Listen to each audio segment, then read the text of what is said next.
My first guest tonight is an Oscar winner who's given unforgettable performances in Gladiator, LA Confidential, A Beautiful Mind, The Insider, and soon Nuremberg. He is undeniably one of the greats. Do not forget my name, Russell Crowe. I told you you'd have to trust me. A dream like this seems vaguely ludicrous. I told the truth. This time around, I know what I'm fighting for. For the greater good. Are you not entertained? Please welcome Russell Crowe.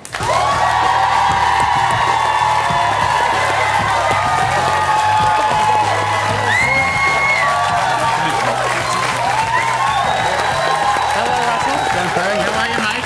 Thank you. Sit down. Whoa!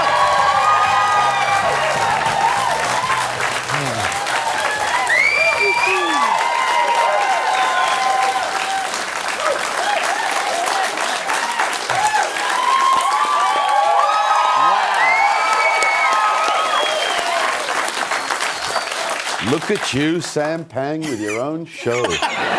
Hey? Surprised? I tell you what, I came in. Yep. And that dressing room you've given me, the last time I had a room so luxurious and spacious, the door didn't even go all the way to the floor. Well, I tell you what, the jokes are good, the budget's just shit. I hate to tell you, you got the good dressing room too, by the way. Mate, I don't know what you expected. It's Channel 10. We don't even validate your parking here. Thank you for being here, mate. I really appreciate it. And you a big fan of Sam? I have never met Sam before, but I have been watching what you've been doing. You know, I'm mates with like Williams and Jimmy Carr and what have you. Mate, you have brought such a fresh breath of air to those English comedy shows. Oh. Your contribution, dry as toast, right on point. Well done. Whoa. Russell. Can I show you something really quick? Yeah. Do you want to see a really big brick?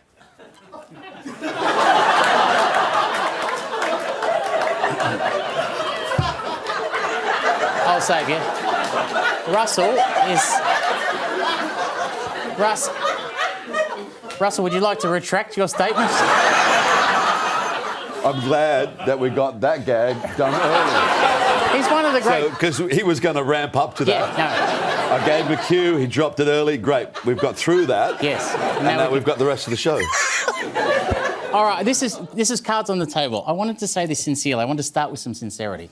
Because I know, sorry, I apologise. Back in 1995, you were cast in a movie with Denzel Washington. And I got to say, I know you're from New Zealand, but there was a wonderful sense of national pride when I saw you cast in this movie, Virtuosity, with Denzel Washington, right? I was just a young boy. I couldn't believe... it's hard to be proud for someone you don't know, but I could not believe you were in that movie. How big was that movie for you? Was it your big break?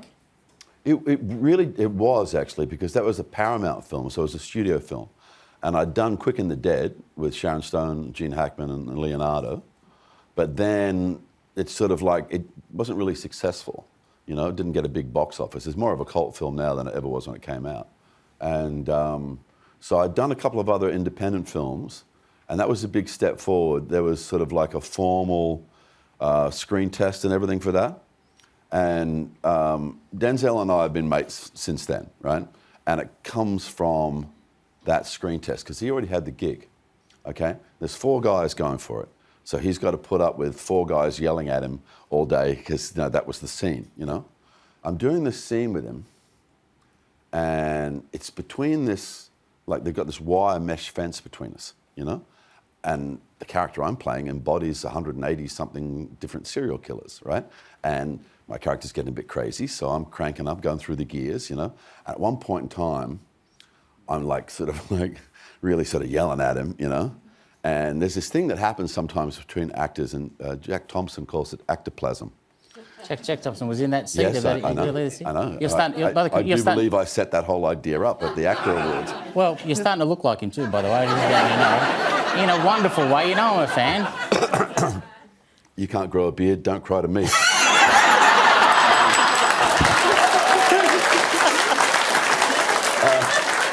Anyway, so I'm doing this thing, I'm yelling at him, and then this bit of spittle comes out of my mouth. and somehow just floats through the air and wends its way through the frickin' wire fence. And it lands on Denzel's lip.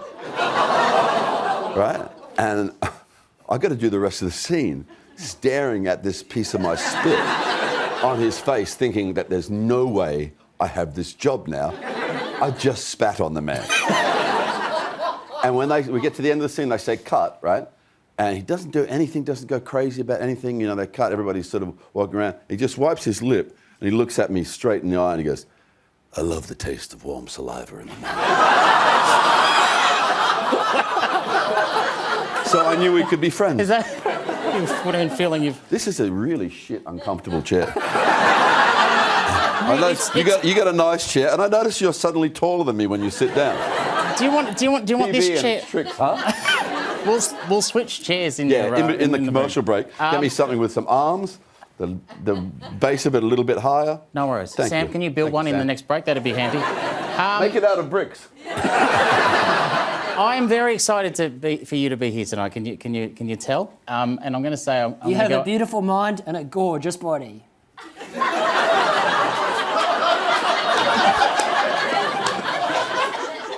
You got to hire him. Long-term contract. If only we can afford the bell, I think is the main thing. I want to say I'm excited to be here. I'm going to go out on a limb and suggest that I am as equally excited to see you tonight as you were to meet me at the Actor Awards earlier this year. Look at that. That is... You look... I know you're a good actor, but that is really bunging it on a bit, mate, isn't it? Well, I do believe it was part of the conversation we had at the time. We did a normal one, and then I said, and now the goofy one, and you said, yes, please. Yes. So we did the goofy one, and I did it with somebody else that was there as well. The comedians always want you to look goofy in the photos with them. I don't know why. It's just a tradition, so I do it for them. Big hello to Ed Cavalier if you're watching. Now, listen, mate. I love Ed. He is a funny man. Yeah. Not instantly recognisable, apparently. No, it wasn't. I wasn't talking about that particular photo. There was some other younger comedian in the same area, and we did the same. Younger seemed quite pointed then, by the way. I just wanted to point that out. Now, listen, a lot of people when they go back in your catalogue, they know you're in Neighbours, Russell, right? But the thing is, at the time, nobody knew I was in Neighbours. They only know I'm in Neighbours because every time the Neighbours have an anniversary, they go, oh, and, you know, members of our alumni from our cast. I was working on the Neighbours set for like 2.5 days. You know, Guy Pearce, 7 years, Kylie Minogue, 150 years, whatever it was, you know, 2.5 days, yet they pull me out of the bucket, you know. The reason I did it at the time, I was down here in Melbourne doing theatre. I was doing 8 shows a week at the Princess, and the casting agent for Neighbours came along and said, would you ever consider this? And I discussed it with the producers. They let me out. The reason I wanted to do it, right, is because in one scene, Jason Donovan is trying to stop me from punching Craig McLachlan. A move he probably regrets. No.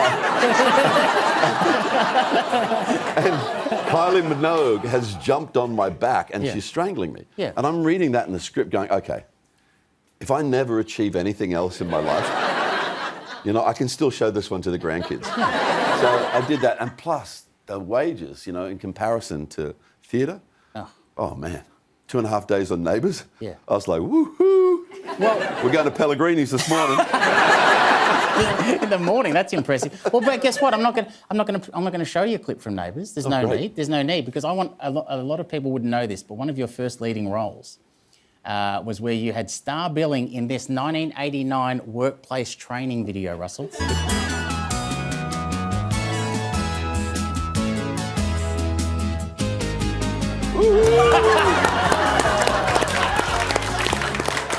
Hey, you can have your Maximus and your Javert injured employee. That is amazing. And by the way, we keep going. It was quite the performance.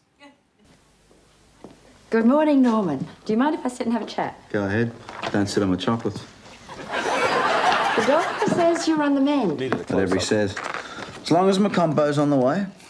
Now, Russell, I thought it got a bit big on you, but any notes? What notes would you give to that young actor, if any? Oh, I think the characterisation was bang on. if there's any notes required, it's for the director because That line about chocolate, fucking slayed, but you got to get in. Come in where the money is, motherfucker. Yeah. Okay. Good point.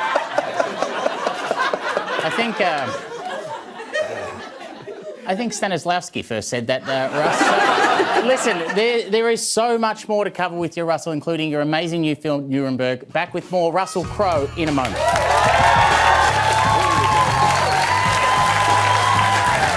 Welcome back. I'm joined by legendary actor, director and musician Russell Crowe, who takes the role... Listen. Are you happy? Very nice chair. I was just thinking, though, I don't have a desk.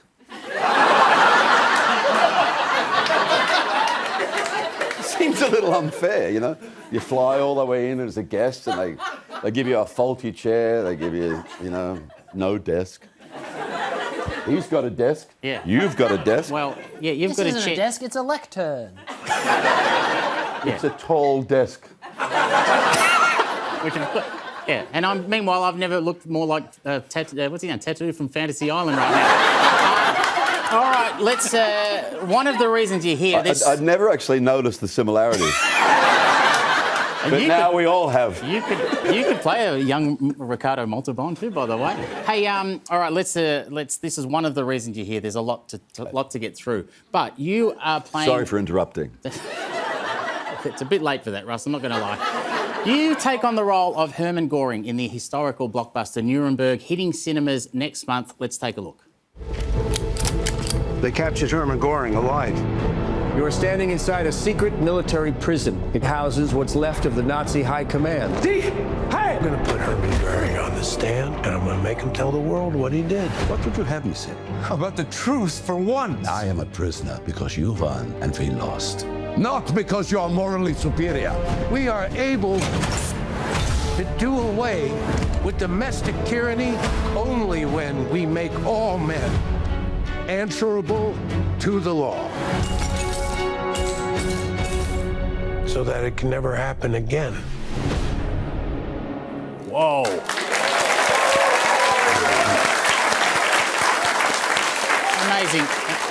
Amazing, mate. I saw the movie during the week, and look, not as funny as I thought it was going to be. But... now, the events... Got a couple of good gags, though. No, you were amazing. Got more gags than you expect. Yeah, it's the events of the movie happened. The Nuremberg trials almost 80 years ago. So, what made you want to tell this story? Now. Well, you see, my job, people, often ask, why you did this, why you did that. To me, I don't actually plan to do anything. I don't covet a role. Like some people that, they want a thing like this, so they want to be perceived like that. It's like, as an actor, I just read what's actually sent to me. I only make my judgments based on what I actually receive, what I'm choosing. And when you get given the opportunity to play a character as big as Hermann Göring, as scary as it might feel when you first start the process, that's why you're doing the job. It's for those moments that are really challenging. I mean, there's a lot of people that sort of make their living doing procedural kind of things and they pretty much play the same character, but that's not what I do. I try and find fresh ground. And I'd never actually played a Nazi Reich Marshal before, given that there was only ever one in history. So I took it. And the thing is, I signed on to do that film in 2019. But such is the vagaries of independent film. It took 5 years for them to finalise their financing and for us to get started. And, so I had 5 years of searching around, having a little read, trying to sort of dig out some interesting things about the character that weren't common knowledge, He's a fascinating person, Herman, got himself connected with a bunch of people with, that had other ideas way beyond what he was in it for, I believe, But I don't know if you know this, folks, but, in the First World War, Göring was a pilot, He, and there's a lot of great stuff in the film, so I'll try not to tell you the stuff that you'll find out when you go to the film, because there's a lot of like little gems that get dug up. But, Göring finished the First World War with 22 kills. He was 3 times a fighter ace, and he ended up at the end of the First World War, he was now in charge, because he had been killed in battle, of Baron von Richthofen's squadron. So it's the highest level of the Air Force at the time in Germany. So he was nobody's fool, Hermann, you know.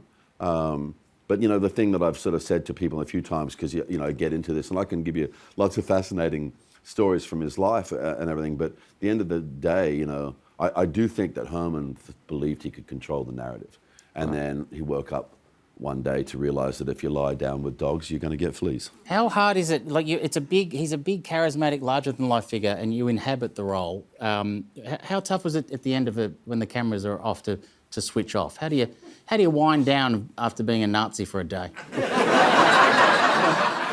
I'm sure that there's anybody that's in this room that has a passion for the job that they do will realise that, you know, come 5 o'clock, you don't just switch off.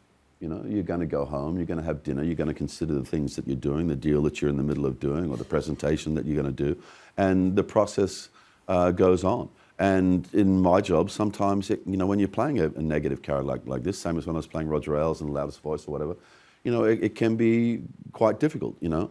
But that pain is part of the job, you know, and it goes away eventually. As the great Brian Brown once said, the best thing and the absolute worst thing about the job that we do is it's always going to finish.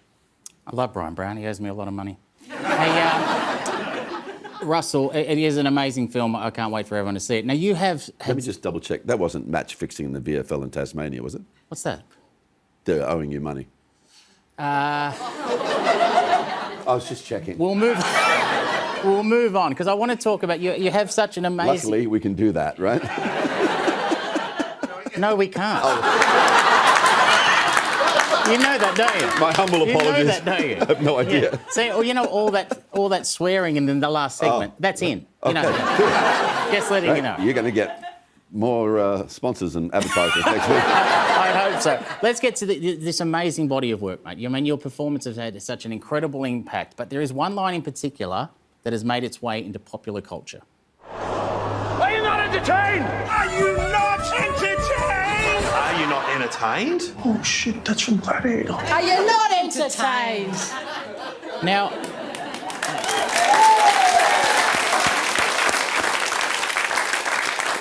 You know, it was on a Jay-Z album. was it? It was on a Kanye West album. Right. And quite often, when my man Calvin, Snoop Dogg, is doing concerts, he comes out to it as well. Really? I was actually in the room one night, and I know this sounds like names falling all over the place, but I'm standing there watching Snoop on stage with Ed Sheeran, and Snoop was going, I want to shout out to a friend of mine in the house, but I don't want to mention my name because that's not cool, whatever. Are you not entertained? You know, it's like, it was pretty cool. And it was like, Yeah. Well, that's some big names there, by the way. Kanye would love Nuremberg, I reckon, too. Hey, Russell. Oh, you know what? You know I can't do... It's plainly obvious I can't do this show by myself. So it is now time for this. Sam Campbell with your guest announcer question for the evening. When my uncle went to Bali and came back with a sort of dodgy bootleg DVD, he had the bootleg version of LA Confidential, but it's like, and so when we watched it, it didn't have all of it. Like some of the last couple of scenes were not. One of the best questions ever. Well, that's a good point, Sam. As Russell pointed out, well, that wasn't actually a question, mate. Do you have a question? What do you think of daylight savings? You know what? I was always a proponent of daylight savings. I was always, of course, we should have longer days, right? And it was sort of recently... But Russell, daylight savings, nighttime shavings. You lose some of the night. Recently, I was working in Queensland. And they ignore it, of course. And for how many decades have we made the jokes about Queensland farmers and their thing about upsetting the cows or whatever? But so I actually did some reading, and there is a tragically negative shift in every country that does daylight savings. There's a certain percentage of us who actually don't handle it very well at all. And, you know, people sort of get into that groove and they can't rebalance themselves because of that shift in time. All right, can I just stop you there? I cannot believe that you answered that question seriously. Don't indulge. I'm trying to be a I know you're polite guest. Well, you are. Right? You're an amazing guest. I mean, normally with the dressing room and the chair, I should have fucked off hours ago. That's what he was thinking. That's what he was thinking, so it's finally a good question. I know, exactly.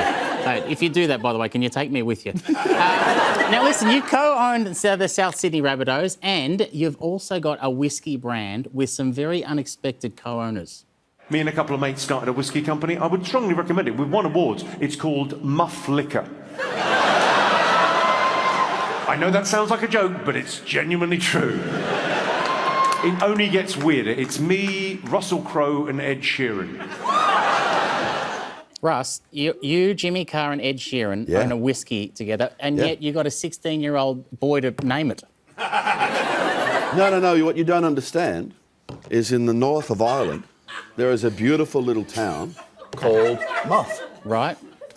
And the distillery began, the idea of the company began in Muff. There's a lady called Laura Bonner and her dad, and this is all true, which sounds crazy, but it's the reason we got into it because the story's great. There was this bloke called Phil McClenaghan, which is her grandfather. Phil McClenaghan was actually an Irish potato farmer, and he was wondering what to do with his rotten potatoes, and somebody explained to him that you could make alcohol out of them. So every Friday, all his friends and family stuff would bring their old medicine bottles around to Phil's house and fill up for the weekend.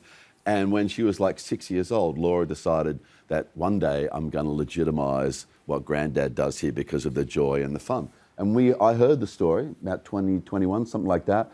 Jimmy and I had discussed it, an alcohol brand at one point. I discussed it with Ed Sheeran. When I rang Ed and told him about the idea, that's the Muff Liquor Company, and we would essentially be forming a company called the Muff Liquor Men in order to put the company together. Russell, we're live. Ed, which was a surprising response, he said under his breath, "It's about time I got paid for it." It's a beautiful... It's a beautiful story, Russ. I really appreciate it. Is it not? It's potato-based gin, potato-based vodka. So the gin's won about 9 different awards. The vodka's won a couple of medals, and the whiskey has won. Not only it won double gold at the top 50 Irish whiskies, it also won a medal in the World Whiskey Awards. So congratulations, mate. I really that's congratulations, amazing. While we're plugging, I've got lots of presents for you, Sam. Have you really? Yeah. Well, while we're plugging things, I've got a rice wine coming up later on in the year. But this looks amazing. I really appreciate it. Now, listen. Do you want me to take them off your desk now? No, leave them there. Okay. What's Ed Sheeran's phone number? What?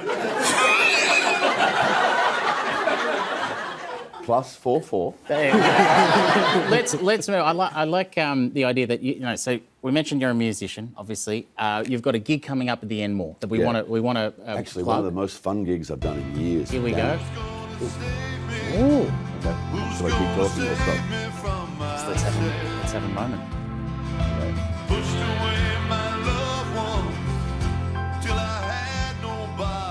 It was a big moment. You sure you're not cutting any of this? Anyway, so 2023, we came down here, Indoor Garden Party came down here. We were doing like an East Coast tour. We played 2 nights at the Cherry Bar, and we were on the road, and well, I think it was the bass player got sick first. By the time we hit that first night at the Cherry Bar, we were just smashed, and that room is so tiny, and that stage is small, and there's 10 people in the band, right? So 10? we had 10. So we had this sort of like very, still fun, but like really weird time. And then the third night in Melbourne was at the Espy, and it sold out, and it was packed. And seriously, I've done thousands and thousands of gigs in my life, but that gig at the Espy in this city was absolutely iconic. I love a Melbourne audience, man. Wonderful. Well, there you go. You've got him.